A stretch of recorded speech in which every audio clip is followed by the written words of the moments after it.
নতুন সরকারের কাছে কি চাওয়া পাওয়া?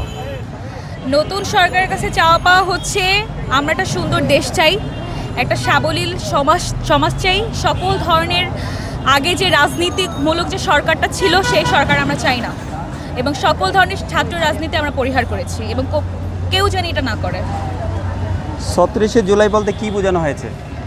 ৩৬শে জুলাই বলতে এখানে বোঝানো হয়েছে যে আমরা তো হচ্ছে জুলাইয়ের হলো প্রথম দিক থেকে স্টিল হচ্ছে আমরা আগস্টের ৪ থেকে ৫ তারিখ তো আসলে আমরা আমাদের স্বাধীনতাটা অর্জন করেছি, বলতে গেলে আমরা একটা নতুন দেশ পেয়েছি। সুতরাং আমরা ওই ৩৬শে জুলাইটাকে আমরা জুলাই মাসের সকল ধরনের আন্দোলনকে কেন্দ্র করে আমাদের যে ভাইরা বোনেরা অনেক ধরনের তারা কার্যক্রম করেছে, ইভেন তারা হচ্ছে শহীদ হয়েছে, তো ওইটাকে বেস করে আমরা ওই ৩৬শে জুলাইটা আমরা পালন করেছি, মানে এবার এটাকে আমরা নাম দিয়েছি। এই মুহূর্তে আপনাদের পড়াশোনা কিভাবে চালাচ্ছেন? এই মুহূর্তে পড়াশোনা চালাচ্ছি বলতে আমি একজন মেডিকেল শিক্ষার্থী।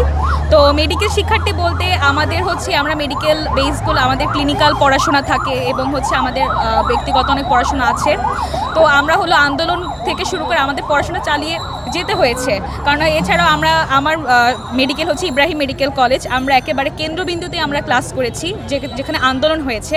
তো যখন 4ই আগস্ট হচ্ছে 4ই আগস্ট যখন হচ্ছে যেদিন অনেক ঝামেলা ছিল, আমরা ওখানে মেডিকেল ক্যাম্পও করেছি। তো আমাদের পড়াশোনা আমাদেরকে চালিয়ে যেতে হয়েছে। আশা করি অন্যান্য শিক্ষার্থী যারা ভার্সিটির স্টুডেন্ট, স্কুল কলেজের শিক্ষার্থী আছে, তারাও ক্লাস করে গেছে। বৈষম্য বিরোধী শিক্ষার্থীদের এত বড় অর্জন আপনি কিভাবে দেখেন? এটা তো আসলে আমি এক বাক্যে বলে বোঝাতে পারবো না যে আমি এটাকে কীভাবে দেখি। এটা আসলে একটা মহৎ অর্জন, কারণ হচ্ছে যে একটা স্বৈরাচারী সরকারের মধ্যে আমরা ছিলাম, সেখান থেকে আমরা বের হয়ে এসেছি। আমাদের সবার এখানে কন্ট্রিবিউশন অনেক অনেক ছিল। সো এটাকে আমি এক বাক্যে কখনোই বিবৃত করে বা বিশ্লেষণ করে বলতে পারবো না। আচ্ছা, আপনারা তো দেওয়ালে বিভিন্ন আলপনার মাধ্যমে প্রতিবাদ জানানো হচ্ছে, আর কি ধরনের কর্মসূচির মাধ্যমে প্রতিবাদ জানাইতেছেন? আমরা হচ্ছে যেমন হচ্ছে দেয়ালের গ্রাফিটি করেছি, এছাড়া হচ্ছে আমরা আমাদের যে আরও কাজ করেছি আরও দেশের সংস্করণে আমরা হলো বৃক্ষরোপণ করেছি। এরপরে হচ্ছে আমরা হলো যে আন্দোলন বিরোধী, যেমন আন্দোলনের পরের মুহূর্তের যে আন্দোলনগুলো, ওগুলো আমরা সব কর্মসূচিগুলোকে রেখে আমরা হচ্ছে একটা মানে দেশকে কিভাবে মানে অগ্রগতির দিকে নেওয়া যায়, আমরা সেই কাজগুলোর জন্য আমরা সেই প্রচারণাটা আমরা সকল শিক্ষার্থীদের মধ্যে চালিয়ে দিচ্ছি, মানে চালনা করে ট্রাই করতেছি। এতদিন ধরে ঘরের বাইরে সংগ্রাম করতেছেন, ফ্যামিলিগত কোনো সমস্যা হচ্ছে না? এটা যদি বলি, এই কোশ্চেনটা একটু কন্ট্রোভার্সিয়াল। আমি যদি বলি আমার ক্ষেত্রে আমার ফ্যামিলি সাপোর্ট পুরোটাই ছিল। আমার বাবা মা আমাকে বলেছিল, একটু তো বলবেই, কারণ হচ্ছে দেশের পরিস্থিতি হচ্ছে অনেক খারাপ ছিল। সবাই হচ্ছে মানে যখন তারা টিভিতে দেখেছে অবস্থা তেমন একটা ভালো না, আমাকেও তারা বাইরে বের হতে দিচ্ছিল না। কিন্তু আমি আসলে আমার দেশের প্রতি আমার ছোটোবেলা থেকেই একটা টান এবং ভালোবাসা থেকে আমি আসলে নিজেকে রাখতে পারিনি। তখন আমার ফ্যামিলি আমাকে সাপোর্ট করেছে, আচ্ছা বাবা তুমি যাও। কোঠা আন্দোলন করতে গিয়ে আপনার কোন মুহূর্তগুলো সবচেয়ে বেশি মনে পড়ে? কোটা আন্দোলন করতে গিয়ে আমার সবচেয়ে মনে পড়ে যার কথা, সেটা হচ্ছে আবু সাইদ ভাই। যখন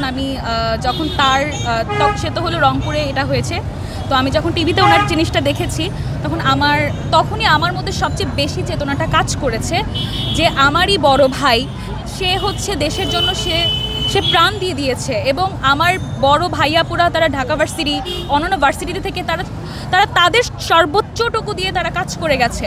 এখন হচ্ছে যখন আমি এটা দেখেছি, তখন হচ্ছে আমার কাছে ওই জিনিসটাই হচ্ছে মাথায় সবচেয়ে করেছে। আর সবচেয়ে বেশি খারাপ লেগেছে যখন বিউপির মুগ্ধ ভাইয়ে যখন সে পানি বিতরণ করতে গিয়ে মানুষকে সেবা করতে গিয়ে সে গুলি খেয়ে মানে সে শহীদ হয়েছে।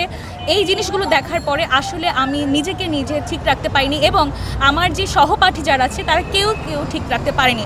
আমি মনে করি তখন সবাই সবার কাজে বের হয়ে গেছে, সবাই সবার সর্বোচ্চটুকু দিয়ে আন্দোলন করেছে। কোঠা আন্দোলন করতে গিয়ে আপনার একটি স্মরণীয় ঘটনা বলেন। কোটা আন্দোলন করতে গিয়ে সবচেয়ে স্মরণীয় ঘটনা হচ্ছে আমার মেডিকেলে সেই আবার 4ই আগস্টের কথা। সেদিন হচ্ছে আমি আমার মেডিকেল টিম হিসাবে আমি বাহিরে হচ্ছে ছিলাম, বারডেম 1-এর গেটে ছিলাম। তো কিছু দূর আগাতেই হচ্ছে আমারই সামনে সম্ভবত ভাইয়া ব্র্যাকের ওনাকে শ্যুট করা হয়। তো ওইখানের যে বুলেট পিস সেটা আমার পায়ের সামনে এসে পড়ে এবং সে আমাকে বলে, আপু প্লিজ আমাকে একটু ক্যারি করে আপনাদের এমার্জেন্সিতে নিয়ে যান। তো আমি হচ্ছে জাস্ট আমি ওনাকে আমার এখানে নিয়ে পরে হচ্ছে আমি আমার এমার্জেন্সিতে ওনাকে নিয়ে যাই এবং তাৎক্ষণিকভাবে তাকে আমি মানে আমাদের এমার্জেন্সির যে বড় ইন্টার্ন ভাইয়ারা যারা আছেন তারা তাকে ট্রিটমেন্ট করে। জাস্ট আমার অ্যাপ্রন হচ্ছে পুরো ব্লাডে যখন কভার হয়ে যায় তখন আমরা আরও বেশি ভয় পেয়ে যাই এবং 4ই আগস্ট রাতের বেলা আমরা মেডিকেলে স্টে করি, আমরা বের হতে পারি না মেডিকেল থেকে। এই মুহূর্তে দেশের সবচেয়ে বড় চ্যালেঞ্জ কোনটি?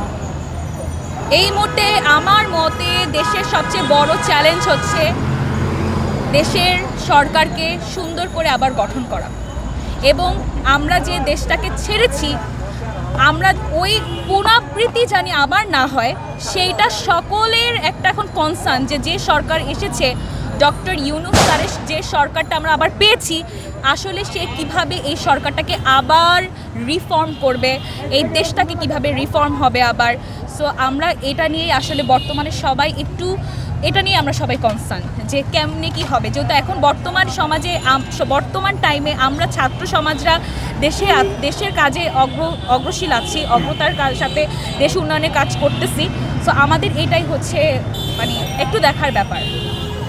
শেখ হাসিনার কারণে বঙ্গবন্ধুর অসম্মান করা হচ্ছে, আপনি এটা কিভাবে দেখেন? শেখ হাসিনার কারণে এখন দেখেন ভাই এটা আসলেই অনেক কন্ট্রোভার্সিয়াল একটা কোশ্চেন। বঙ্গবন্ধু শেখ মুজিবুর রহমানকে আমি হচ্ছে আমার ব্যক্তিগতভাবে ওনাকে আমি অনেক পছন্দ করতাম এবং ওনার ইতিহাস, ওনার যে যত অসমাপ্তি জীবনী সেটা আমি পড়েছি, অনেক আগ্রহের সাথেও পড়েছি। কিন্তু ওনার মেয়েও একসময় আমি বলবো না যে ওনাকে আমার ভালো লাগতো না, ওনাকেও আমার ভালো লাগতো, কিন্তু রিসেন্ট যখন কাজকর্ম যখন উনি আবার হচ্ছে ক্ষমতায় আসলেন এরপর থেকে তার সামগ্রিক যে সব কিছু চেঞ্জ হওয়া শুরু করলো। তো তখন আমি দেখলাম যে না, আমাদের দেশের কোনো টাইপের প্রাইম মিনিস্টার হতে পারে না, কারণ সে জাস্ট এসেছেই আমাদের দেশের একটা একটা খুবই অস্থিতিশীল পরিস্থিতি তৈরি করার জন্য। বিগত সরকারের কাছ থেকে আপনারা সাধারণ মানুষ কি বৈষম্য দেখতে পেরেছেন?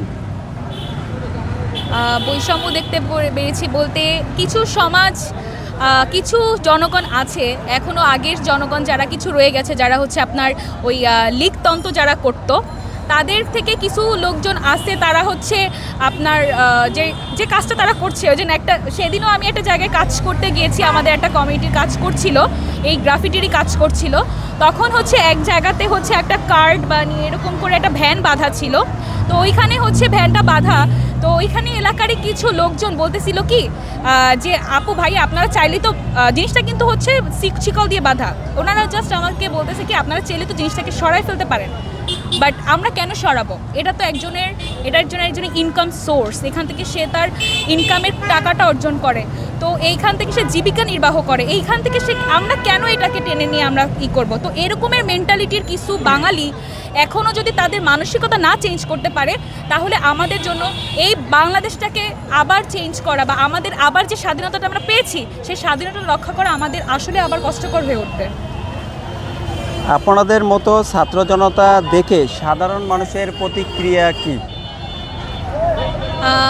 ভালো প্রতিক্রিয়া, খারাপ প্রতিক্রিয়া অনেকেই আমাদেরকে দেখিয়েছে, অনেকেই আমাদেরকে অ্যাপ্রিসিয়েট করেছে, বাট কিছু তো লোক থাকে যারা আমাদেরকে অ্যাপ্রিসিয়েট করে না, তারা বলছে এই যে যখন হলো আমাদের ছাত্ররা ট্রাফিক নিয়ন্ত্রণ করতেছে, যাদের পাবলিক যাদের নিজেদের যে কার আছে তাদের নাকি অনেক বিভ্রান্ত সৃষ্টি হচ্ছে। এটা কিন্তু আপনারা ভাইয়া দেখবেন যখন হচ্ছে ট্রাফিক পুলিশ নামানোর আগে যখন হচ্ছে এই ছাত্ররা যখন নামছে তখন কিন্তু এত কিন্তু যানজট ছিল না এবং ওরা অনেক অদক্ষ, ওদের একটা জিনিসও নাই, ওরা স্কুলের বাচ্চা, তাও ওরা যেভাবে মেনটেন করছে আই থিঙ্ক জাস্ট ওদেরকে স্যালুট করার মতো।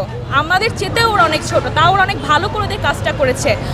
সরকারের তো উচিত ওদেরকে কিছু একটা প্রাইজ করা যেন ওরা এটা কাজটা করছে।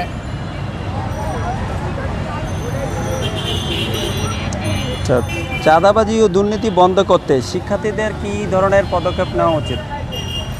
চাঁদাবাজি আর দুর্নীতি বন্ধ করতে শিক্ষার্থীদের যেটা আমি মনে করি যে এলাকা ভিত্তিক যে ওই যে ভাই ভাই সংগঠন, যেটা যে এই ভাই ওই ভাই, এই ভাই আমাকে এটা করতে বলছে, তারপর হচ্ছে আগে যেটা আমরা দেখতাম পুলিশদেরকে একটা টাকা পয়সা তাদের ওঠানোর টেন্ডেন্সি আমরা দেখতে পাইতাম, যদি কোনো একটা দোকান বসতো বা কোনো কিছু একটা বসতো, সবাই কি করতো, ওইখান থেকে ওই ক্ষুদ্র ব্যবসায়ীদের কাছ থেকে তার একটা ছোটোখাটো টাকা অ্যামাউন্ট তারা নিত। বাট এটা কেন নিবে? ওরা ক্ষুদ্র ব্যবসায়ী, ওদের জীবিকা নির্বাহের জন্য এখানে ওদের এই জিনিসটা করতেছে। তো আমরা তো এখান থেকে তো আমাদের ছাত্র সমাজের আমরা এটাই চাই যেন আমরা এই টাইপের কোনো কাজ আমরা না করি। কারণ আমরা চাই একটা সুন্দর সমাজ, আমরা চাঁদাবাজি মুক্ত একটা সমাজ চাই, দুর্নীতি মুক্ত একটা সমাজ চাই। আমরা কোনো টাইপের যে এই যে অস্থিতিশীলপূর্ণ সরকার সমাজ কিছুই আমরা চাই না। সরকার পরিবর্তনের পরে চাঁদাবাজি সিন্ডিকেট কি ভেঙে গেছে দেশের? ভেঙে গেছে বলতে আমার মনে হচ্ছে আমাদের কিছু কথা আমরা শুনেছি, এখনও আমার মনে হয় জিনিসটা এখনও টোটাল রিকভার করতে পারেনি। চাঁদাবাজি সিন্ডিকেটটা এখনও আমার মনে হয় রয়ে গেছে। কিন্তু আমি আমার সকল ধরনের ভাইয়াদের, আপুদের এবং যারা হচ্ছে এত কষ্ট করে আবার দেশটাকে আমরা পেয়েছি, সেই ভাই আপুদেরকে আমি বলবো, এবং আমাদের ভাই আপু এবং আমাদের সিনিয়র জুনিয়র সবাইকে বলবো এই জিনিসটা মাথায় রাখতে, এই জিনিসটা আবার যেন না হয়। আমরা যতটা পারবো এটা থেকে দূরে থাকবো। কারণ হচ্ছে আমরা জানি আমাদের পুরো পৃথিবী কিন্তু এই যে 2021-20 বা একটা বড় প্যান্ডেমিকের মধ্যে ছিল, সকলেরই কিন্তু আপনার ওই যে আর্থিক অবস্থা কিন্তু সেম ছিল না। অনেকের কর্মসংস্থান চলে গেছে। এরপর যে এক একজন এক একভাবে তাদের নিজেদের কর্মসংস্থান ব্যবস্থা করেছে। এখন যদি আমরা এই যে চাঁদাবাজি করি, এই যে তার রিক্সাওয়ালা, এই যে ছোটোখাটো যারা জুস বিক্রি করতেছে, ফল বিক্রেতা, এদের কাছ থেকে যদি আমরা চাঁদাবাজি করি, তাদের নিজেদের কি থাকবে? দিন শেষে তো তাদের নিজেদের কোনো কিছু থাকবে না। তা আমাদের তো ওনাদের কথা ভাবতে হবে। এই মেন্টালিটি যদি আমাদের মধ্যে, আমরা বাঙালি, আমরা যদি এখনও যদি এই মেন্টালিটি আমরা চেঞ্জ না করতে পারি, আশা করি আমাদের মধ্যে সেম যেই সরকারকে আমরা বাদ দিছি, আবার সেই সরকারটা রিমেক হবে। আমাদের ঠিক হইতে হবে। আমরা যদি না ঠিক হই তাহলে আসলে আবার এই দেশটাকে সুন্দর করে মেনটেন করা যাবে না। ডক্টর ইউনূসকে কবে থেকে চেনেন? ডক্টর ইউনূস স্যারকে আমি চিনি হচ্ছে যখন থেকে উনি নোবেল পেয়েছেন, অলিম্পিক বিজয় হয়েছেন। স্যারের কিছু বই আমি পড়েছি, তো ওই থেকেই স্যারকে আমার খুব ভালো লাগতো। স্যার যখন হচ্ছে বাহিরে যখন উনি ছিলেন, তখন আমি ওনার অনেক ব্রিফিং দেখতাম, অনেক বক্তৃতা উনি দিত, আমার কাছে খুব ভালো লাগতো। জেনুইনলি আমি ওনাকে অনেক পছন্দ করি। ওকে, থ্যাংক ইউ। ধন্যবাদ।